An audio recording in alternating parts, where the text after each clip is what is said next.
இடமலம் நேயர்களே வணக்கம்.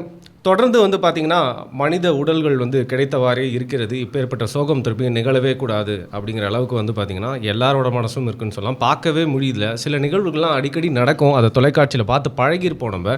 பட் இந்த மாதிரி இயற்கை பேரிடர்லாம் நடக்கிறப்போ எமோஷன்ஸே ரொம்ப டிஃப்ரெண்ட்டாக இருக்குது அப்படின்னு சொல்லலாம். நிறைய உடல்கள் மட்டும் இல்லாமல் நல்ல உயிர்கள் போகிறது கண்டுபிடிச்சிட்டே இருக்காங்க. குடும்பத்தினர்லாம் தேடி கண்டுபிடிச்சிட்டே இருக்காங்க. இவங்களாம் எங்கே அப்படின்னு சொல்லி ஃபோட்டோலாம் காட்டுறாங்க.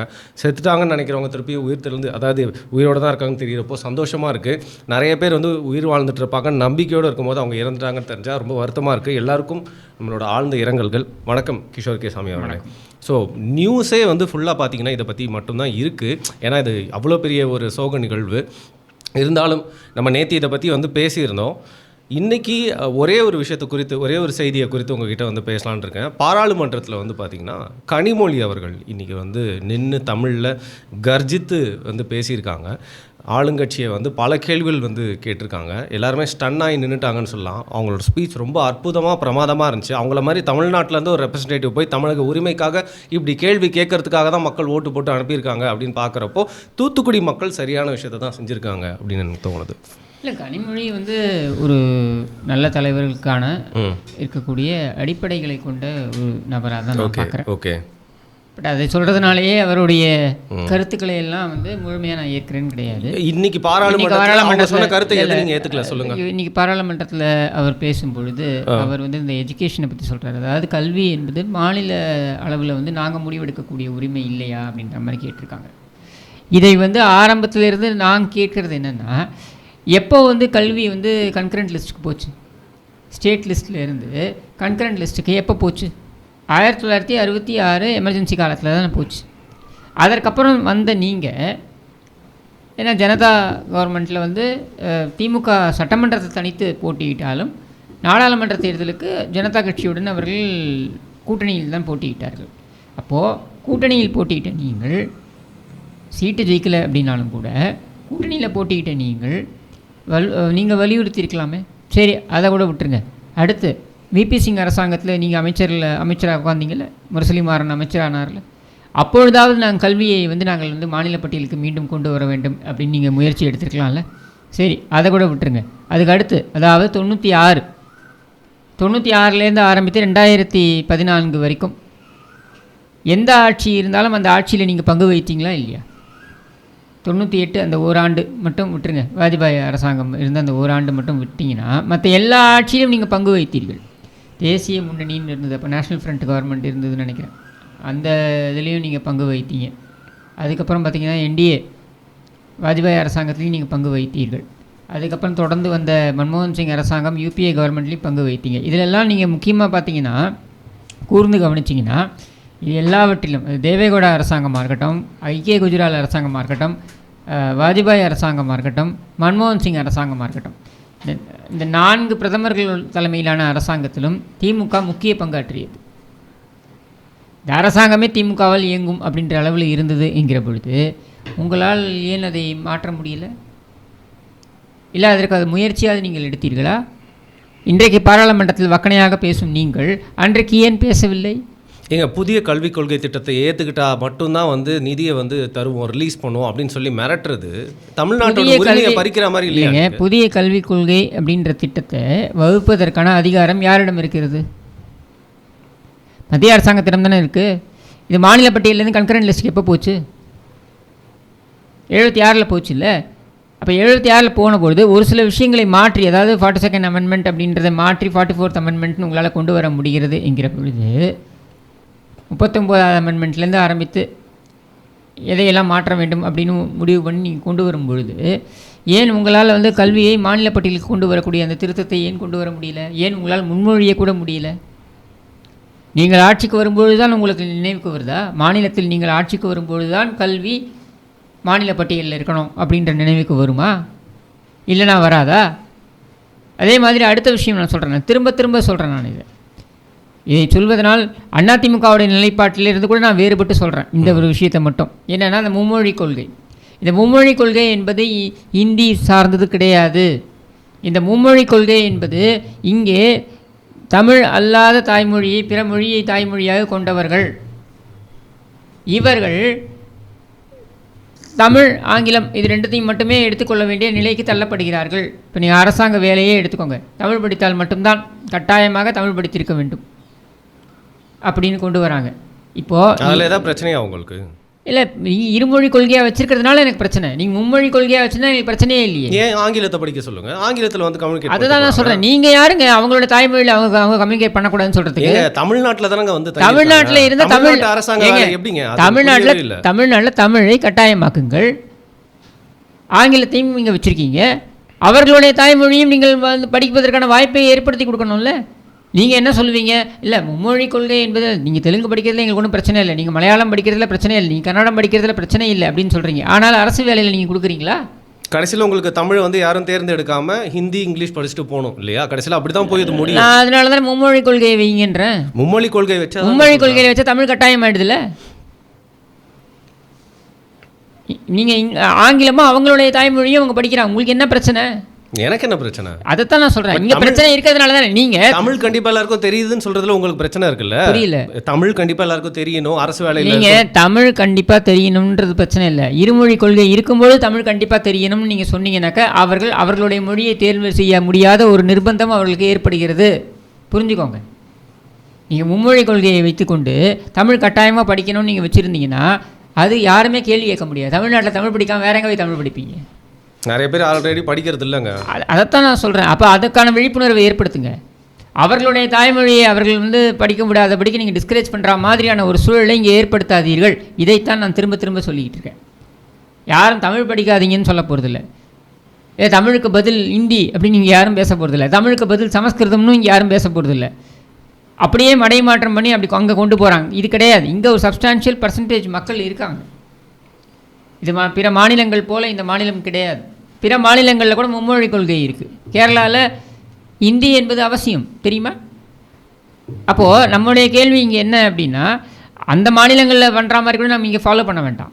தமிழுக்கு முக்கியத்துவம் கொடுக்க வேண்டும் என்பதில் மாற்று கருத்து இருக்க முடியாது. தமிழ்நாட்டில் தமிழுக்கு முக்கியத்துவம் கொடுக்காம வேற எங்கே கொடுப்பீங்க தமிழுக்கு முக்கியத்துவத்தை? அது கேள்வி கிடையாது. பட் பிற மொழிகளை தாய்மொழியாக கொண்ட அந்த மாணவர்கள், இவர்களுக்கு நீங்கள் மிகப்பெரிய ஒரு பிரச்சனையை ஏற்படுத்துகிறீர்கள் அப்படின்றது தான் நான் சொல்கிறேன். உங்களுடைய இருமொழி கொள்கை என்பது அவர்களுக்கு பிரச்சனையை ஏற்படுத்துகிறது. உங்களுக்கு வந்து உங்களுடைய அமைச்சர்கள் வேறு ஒரு மாநிலத்தில் போய் நான் இந்த மொழியை சார்ந்தவன் என்று அடையாளப்படுத்திக் கொள்வதில் பிரச்சனை இல்லை. உங்களுடைய இவர் அமைச்சர் வந்து எம்பியா இங்கேருந்து போனார், கலாநிதி வீராஸ் கமாநாயுடுவோடைய அந்த இதில் போய் பார்ட்டிசிபேட் பண்ணார். அங்கே போய் அடையாளப்படுத்திக் கொள்வதில் உங்களுக்கு பிரச்சனை இல்லை. அப்போ அந்த மாணவர்கள் படிப்பதில் உங்களுக்கு என்ன பிரச்சனை?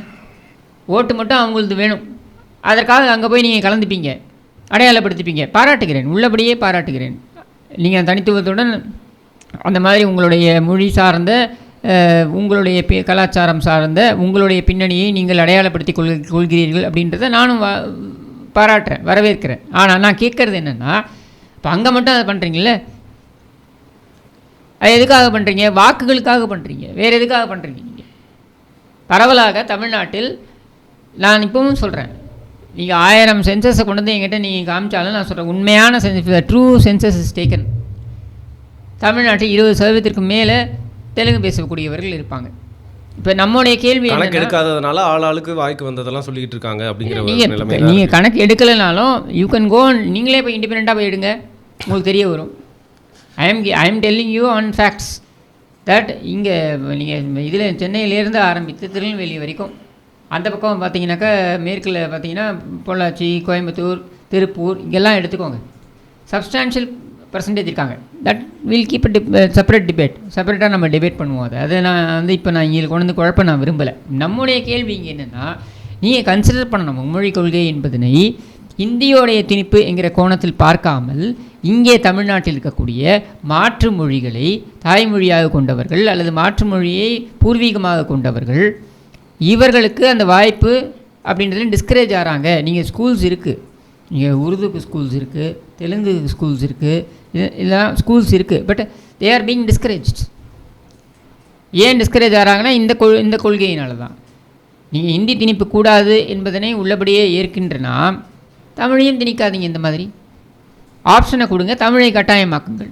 ஆப்ஷனே கொடுக்காம தமிழை கட்டாயமாக்கினா என்ன அர்த்தம்? எனிவே இந்த ஹிந்தி திணிப்புன்றது நிறைய வரை கேட்டு பழகிருக்கு. தமிழ் திணிப்பு அப்படின்னு நீங்கள் சொல்கிறப்போ வந்து இருக்கிற மொழியும் காணாமல் தான் போய்கிட்டு இருக்கு. எல்லாம் எந்த மொழியும் காணாமல் நீங்கள் டிஜிட்டல் ஏஜில் பழைய மொழிகளை தேடி எடுத்து அதற்கு உயிர்ப்பித்து கொண்டிருக்கிறார்கள். எந்த மொழியும் காணாமல் போகாது. இதெல்லாம் வந்து ஒரு தேவையில்லாத ஒரு ஃபியர் ஃபேக்டரை வந்து கிரியேட் பண்ணுறது தான். இதற்காக மத்திய அரசாங்கம் வந்து ஒரு பெரிய தொகையை வந்து தமிழ்நாட்டுக்கு கொடுக்காம அவங்களோட உரிமையை வந்து தடுக்கிறது அப்படிங்கிறது வந்து ஒரு நியாயமா? இல்லைங்க, நீங்கள் என்ன ஒரு ஒரு உதாரணம் நான் கொடுக்குறேன். இப்போ நீங்கள் ஒரு கொள்கை, இந்த கொள்கையை மத்திய அரசாங்கம் தான் எடுக்க முடியும் என்ற அதிகாரம் அவர்களுக்கு இருக்கிறது என்கிற பொழுது அதை மாற்றாத நிலையில் அதை நீ ஏற்றுக்கொண்டு தான் ஆகணும். நான் ஏற்றுக்கொள்ள முடியாது அப்படின்னு நீங்கள் புதிய கல்விக் கொள்கை என்பது மும்மொழி கொள்கை மட்டுமல்ல.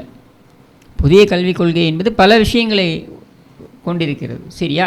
நாளைக்கு உங்களுடைய தலைமையில் ஒரு அரசாங்கம் அமையும் பொழுது நீங்கள் அதை மாற்ற போகிறீங்க இல்லையா? அதுதான் நடக்க போகுது. இது வரைக்கும் இருந்ததில்லை, இது வரைக்கும் உங்களுடைய அரசாங்கங்கள் இருந்ததில்லை. அப்போ என்ன பண்ணீங்க? இந்த பிரச்சனையே இல்லாமல் நீங்கள் மாநில பட்டியலுக்கு கொண்டு வந்திருக்க வேண்டியது தானே. அப்போல்லாம் கோட்டையை விட்டுவிட்டு இப்பொழுது வந்து உரிமைக்காக நாங்கள் போராடுகிறோம், நாங்கள் மக்களால் தேர்வு செய்யப்படவில்லையால் மக்கள் உங்களை மத்தியில் ஆள்வதற்கு கூட தேர்வு செய்து அனுப்பினார்களே, அப்பொழுது என்ன செய்தீர்கள்? ஒரு முறை 2 முறை அல்ல, 4 முறைக்கு மேல் உங்களுக்கு அந்த வாய்ப்பை கொடுத்தார்களே, அப்பொழுது என்ன செய்தீர்கள்? ஒரு அரசாங்கமே உங்களால் இயங்கி கொண்டிருந்தது, மத்திய அரசாங்கமே உங்களால் இயங்கி கொண்டிருந்தது, அப்பொழுது என்ன செய்தீர்கள்? உங்கள் குடும்பத்து உறுப்பினர்களுக்கு என்னென்ன அமைச்சரவை பட்டியல்கள் வேண்டும் என்று நீங்கள் திட்டமிட்டு கொண்டிருந்தீர்கள். அப்பொழுதெல்லாம் கோட்டை விட்டுவிட்டு இப்பொழுது வந்து நான் உரிமைக்காக போராடுகிறேன்னா யார் நம்புவார்கள் உங்களை? ஆனால் அவங்க பேசுகிறத பார்த்தா வந்து உணர்வுபூர்வமாக மக்களுக்காக நான் அவங்களுடைய உணர்வுகளை நான் சிறுமைப்படுத்தலை. நான் கேட்குறது என்னென்னா, உங்களுக்கு வாய்ப்பு இருந்த பொழுது என்ன செய்தீர்கள்? கேட்கலாமா கூடாதா? சரி, இன்னைக்கு செஞ்சுருக்காங்க, இல்லைன்னா நாளைக்கு இதே கேள்வியை தான் கேட்பீங்க. அவங்க இன்னைக்கு எதிர்கட்சியில் உட்காந்து நீங்கள் பேசுகிறீங்க, நாளைக்கு நீங்கள் ஆட்சிக்கு வந்தாலும் இதை நீங்கள் கிடப்பில் தான் போடுவீங்கன்னு நான் சொல்கிறேன். மறுக்க முடியுமா? உங்களோட பிரசிடென்ட் அப்படின்றேன். உங்களுடைய வரலாறை எடுத்து பார்த்தால் அதுதானே. இப்போ நான் ஏன் உங்களை நம்ப வேண்டும்? சரி, நான் உங்களை நம்புறதுக்கான என்ன ஒரே ஒரு இதை கொடுங்க. நீங்கள் எனக்கு ஒரே ஒரு பிரசிடெண்ட்டில் ஹிஸ்ட்ரியில் நாங்கள் இதை பண்ணியிருக்கோம், வரலாறில் நாங்கள் இதை செய்திருக்கிறோம், அதனால் எங்களை நம்புங்கள்னு சொல்வதற்கு ஏதாவது ஒன்று ஒரு சான்றை காண்பீங்கள். சரி, இப்போது நீங்கள் ஏற்றுக்கிறீங்களோ இல்லையோ, அவங்களுடைய பேச்சு விண்ணை முட்டும் அளவுக்கு போயிருக்கு. அந்த விண்ணுக்கு போகிற வழியில் பார்த்தீங்கன்னா கூரையை பிச்சுட்டு வந்து பாராளுமன்ற கட்டடமே வந்து ஒழுகுதான், தெரியுமா? புது பாராளுமன்ற கட்டடம். நீங்கள் பாராளுமன்ற கட்டடம் ஒழுகுதுன்றது மோடி ஆட்சியுடைய லட்சணத்தை காண்பிக்குது. சரியா? அவசர கதியில் அவர்கள் இந்த பாராளுமன்றத்தை திறந்தார்கள், அதோடைய லட்சணத்தை இங்கே காமிக்குது. சரி, இதை வந்து நம்ம உள்ளபடியே நம்ம விமர்சிப்போம். சரியா? இதுதான் உங்களுடைய வீக்ஷித் பாரதா அப்படின்றத நம்ம கேட்போம். சரியா? அது வேறு விஷயம். இது கேட்குற நீங்கள் ரொம்ப யோக்கியமாக நீங்கள் கட்டினீங்களே. இப்போ கலைஞர் நூலகம், நூற்றாண்டு நூலகம்னு ஒன்று கட்டினீங்களே மதுரையில், அதில் டிஜிட்டலில் கருணாநிதி உட்காந்துருப்பார். கருணாநிதி போய் நீங்கள் பேசலாம் அப்படின்லாம் காமிச்சு 4-5 சினிமா பிரபலங்களை வைத்து ஒரு படம் காமிச்சிங்களே, அது வந்த அடுத்த ஒரே மாதத்தில் வந்த மழையில் அங்கே வெள்ளம் அடிச்சுட்டு போச்சு. இதுக்கு என்ன சொல்ல போகிறீங்க? நீங்கள் மக்களோட பணத்தில் நீங்கள் கட்டினீங்க, அவங்களும் அதான் பண்ணாங்க, நீங்களும் அதான் பண்ணீங்க. நீங்கள் என்ன வேறு டிஃப்ரெண்ட்டான போச்சுன்னா சொல்லி சும்மா போய் தகவல் ஏன் வேணா அந்த வீடியோ எடுத்து போட்டு பாருங்கள். மொத்தமாக உள்ள தண்ணி வந்துருச்சுங்க. உங்களுக்கு கலைஞர்னு இதில் பேர் வச்சாலே உங்களுக்கு அதுக்குள்ளே கூட போக மாட்டீங்கல்ல நீங்கள்? நான் எங்க 12 மணிக்கு சுடுகாட்டுக்கு போகிறேன்? ஏங்க, இப்போது வந்து கலைஞர் பூங்கா இருக்கட்டும், கலைஞர் நூலகம் இருக்கட்டும், அந்த மாதிரி பேர் வச்சாலே உங்களுக்கு பொறுக்க முடியல. நான் ஏன் 12 மணிக்கு சுடுகாட்டுக்கு போகிறேன் தான் நான் கேட்குறேன். நான் பொறுக்கிறதுக்கு என்ன, பொறுக்காமல் இருக்கிறதுக்கு என்ன? இங்கே கேள்வி என்னென்னா, நீங்கள் அவங்கள கேட்குறீங்களே, கரெக்டு, அவர்கள் யோகியதை இல்லாதவர்கள் தான், அதை கேட்கும் அருகதை உங்களுக்கு இருக்கிறதான்னு தான் நான் கேட்குறீங்க. நான் தாங்க கேட்டேன், இந்த மாதிரி ஒழுகுது அப்படின்னு சொல்லிட்டு கேள்விப்பட்டீங்களா அப்படின்னு கேட்டேன். அதுதான் சொல்கிறேன். இவர்கள் ஒரு கையாலாகாத ஒரு மத்திய அரசாங்கம் அவசர கதியில் எல்லாவற்றையும் செய்து வருகிறார்கள். அது எல்லாமே இப்போ வந்து பல்லிழித்து கொண்டிருக்கிறது. ஓகே, சரியா? ஆனால் அதை கேட்கறதுக்கான யோகியதை இவங்களுக்கு இருக்கா? முதல்ல சரி, பாராளுமன்றத்தில் இவ்வளோ நாள் நடந்துட்டு இருந்த அந்த டிபேட்ஸ்லாம், ஸ்பீச்சஸ்லாம் வந்து கவனிச்சுட்டு இருப்பீங்க அப்படின்னு நினைக்கிறேன். யாருங்க இந்த அனுராக் தாக்கூர் சும்மா ஒத்த ஆளாக நின்று வந்து லைக் இந்தியா கூட்டணிக்கு வந்து ஒரு பெரிய சவால் விடுக்கும் பேச்சாக வச்சுட்ருக்காரு. மோடியால் பேச முடியல அப்படின்னு அவர் நின்று பேச வைக்கிற மாதிரி இருக்குது. ஸோ அவருடைய பேச்செல்லாம் கவனிக்கிறீங்களா? அவர் பேசுறது நியாயமான ஒரு வாதமாக இருக்குது. அதாவது அவர் வந்து நீங்கள்லாம் ப்ரிவிலேஜாக வந்திருக்கீங்க நீங்கள் அப்படின்றாரு காங்கிரஸ்காரங்களை பார்த்து. அவரே ப்ரிவிலேஜாக வந்தவர் தானே. அவரே இமாச்சல் பிரதேஷ் முன்னாள் முதலமைச்சருடைய மகன் தானே. ஸோ அவரும் ப்ரிவிலேஜாக வந்தவர் தான். அதனால் அவர் பேசக்கூடிய விஷயங்களில் வந்துட்டு உண்மை இருந்தால் அதை ஏற்றுக்க போகிறோம். இல்லைன்னா இல்லைன்னு கடந்து போகிறோம். நாம் அவர்கிட்ட நம்ம கேட்கக்கூடியது என்னென்னா, அவர்கிட்டயோ இல்லை அஸ்வினி வைஷ்ணவ் இப்போ மத்திய ரயில் அமைச்சர் அவர் இருக்கார் இல்லையா, அவரும் வந்து பேசுகிறார். எதை கேட்டாலும் இவர்கள் எங்கே தெரியுமா ஓடுறாங்க? நேரு என்ன சொன்னார், இந்திரா காந்தி என்ன சொன்னார், ராஜீவ்காந்தி என்ன சொன்னார் அப்படின்ட்டு. நேரு, இந்திரா காந்தி, ராஜீவ்காந்தி கதையெல்லாம் முடிஞ்சிருச்சு. இன்றைக்கி நம்ம பார்க்க வேண்டியது என்ன? உங்களை 10 ஆண்டுகள் 2 முறை இல்லை 3வது முறையும் உங்களுக்கு வாக்களித்து மக்கள் அமர்த்தி இருக்கிறார்கள், சரியா? அப்படின்னும் பொழுது 3 முறை வாக்களித்து அமர்ந்து விட்ட நீங்கள், ஏற்கனவே 10 ஆண்டுகள் ஆட்சியில் இருந்து விட்ட நீங்கள் என்ன செய்தீர்கள் அப்படின்ற கேள்விக்கு பதில் ராஜீவ்காந்தி இதை சொன்னார் என்பது கிடையாது. அதையெல்லாம் அவர் சொன்னார், ராஜீவ்காந்தி இதை சொன்னார், சோனியா காந்தி இதை செய்தார், இந்திரா காந்தி இதை செய்தார் அப்படின்றதுக்காகத்தான் உங்களை வந்து அமர்த்தி இருக்கிறார்கள் மக்கள். அப்போது நீங்கள் ஏன் செய்யவில்லை என்பதற்கு அவர்களை நீங்கள் காரணம் காட்டக்கூடாது. அதைத்தான் அனுராக் தாக்கூர் செய்கிறார். அனுராக் தாக்கூர் மட்டும் இல்லை, பாஜக இருக்கக்கூடிய பல பேர் இதைத்தான் செய்கிறார்கள். ஓகே, ராகுல் காந்திக்கும் நான் திருப்பி சொல்கிறேன், அனுராக் தாக்கூருக்கு சொல்லும் பொழுது அதே தான் ராகுல் காந்தியும் பார்த்து நான் சொல்கிறேன். எங்கள் பாட்டி 40 வருஷத்துக்கு முன்னாடி செத்து போயிட்டாங்க,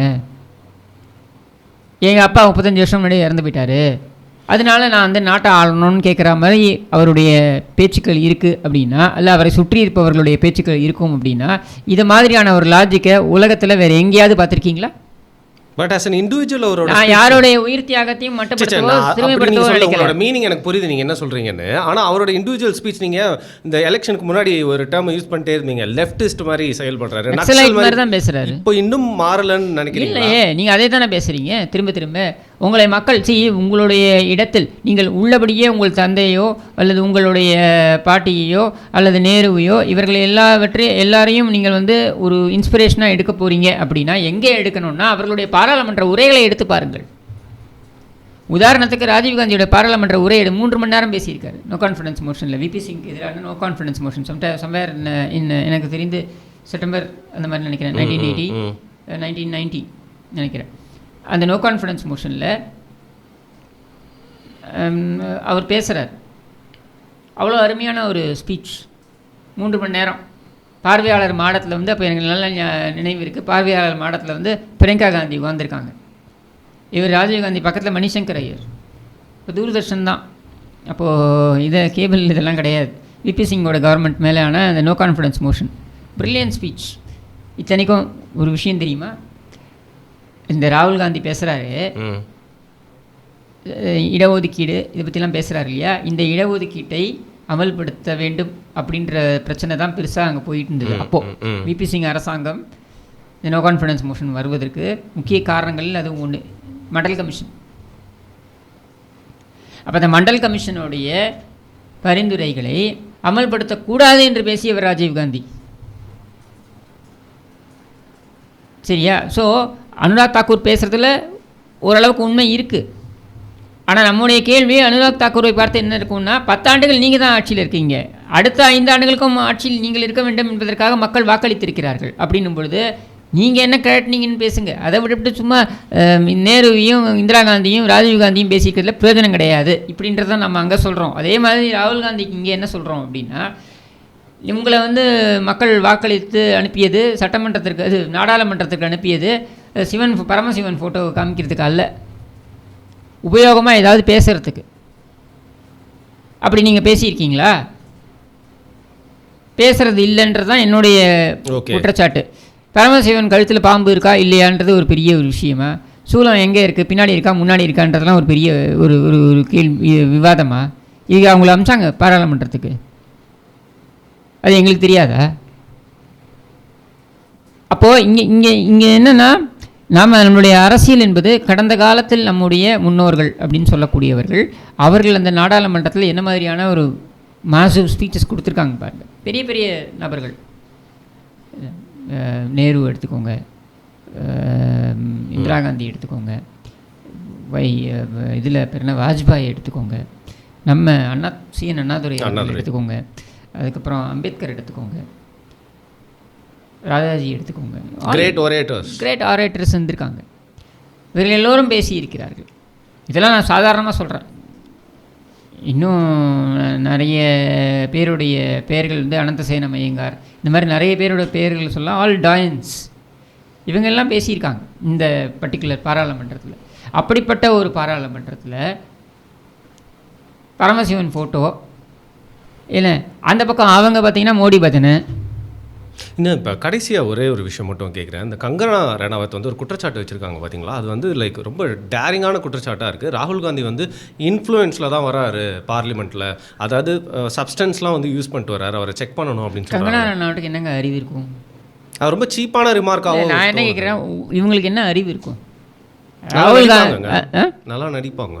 அப்போ நடிச்சுட்டே இருங்க. பாராளுமன்றத்துக்கு வந்தீங்கன்னா பாராளுமன்றத்தில் கருத்தியல் ரீதியான உங்களுடைய விமர்சனங்களை வையுங்க. அதை விட்டுவிட்டு அவர் குடிச்சிட்டு வந்தார், குடிக்காமல் வந்தார், இதெல்லாம் இல்லை வேறு இன்ஃப்ளூயன்ஸ், ட்ரக் இன்ஃப்ளூயன்ஸில் வராது. இதுதான் சொல்கிறேன், ஒரு அவர்ஷனை ஏற்படுத்தும். இனியும் மக்கள் இந்த இந்த இந்த ஆர்கியூமெண்ட்டுக்கு விழப்போகிறதில்ல. சீப் பாலிடிக்ஸ் இதெல்லாம் ஒரு காலத்தில் நீங்கள் இந்த மாதிரி பேசியிருக்கலாம். சோனியா காந்தி பற்றி பேசுவதோ இல்லை இவங்களை பற்றி பேர் என்ன, ராகுல் காந்தி, பிரியங்கா காந்தி பற்றி இதெல்லாம் ஒரு காலத்தில் ஈடுபட்டிருக்கும்.